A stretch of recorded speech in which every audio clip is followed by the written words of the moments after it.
नांगरणी तर कराच, पण आपण जानेवारी फेब्रुवारी आणि मार्च मध्ये आपली जमीन तपली पाहिजे. जे भेगडं असतात ते सगळं तपलं तर जेही तुमच्या बुरशीजन्य रोगाची सुप्तावस्था असेल, तुमचं गुलाबी बोंडअळीची सुप्तावस्था आणि तुमचे जे बुरशीजन्य जे वेगवेगळे रोग आहेत त्याची जे सुप्तावस्था जमिनीमध्ये असतो. कारण शेतकरी बांधव तेही आपले गुलाबी बोंडअळी असतील ते जीवाणू अजिबात मरत नाही, जमिनीमध्येच असतात. समजा तुम्ही पराठी काढले जानेवारी फेब्रुवारी मध्ये, तर तुम्ही ते पराठी आपल्या शेतात साठवून ठेवता, तर त्याच्यामध्ये ते गुलाबी बोंडअळीची सुप्तावस्था तिथंच असते आणि ते जमिनीमध्ये परत जाते. आणि जेव्हा तुमचा क्रॉप येईल तेव्हा ते परत तुमच्या क्रॉपला अटॅक करू शकतो. म्हणून रोज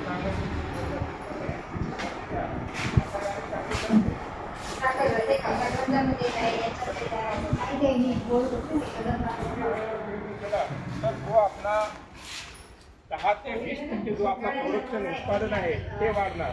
आणि जितकी तुम्ही उशिरा पेरणी करणार, तुमचं सोयाबीन असो कापूस असो, तर कमीत कमी 70 ते 100 मिलीमीटर पाऊस झाला तेव्हाच कापूस पिकाची आपण लागवड केली पाहिजे.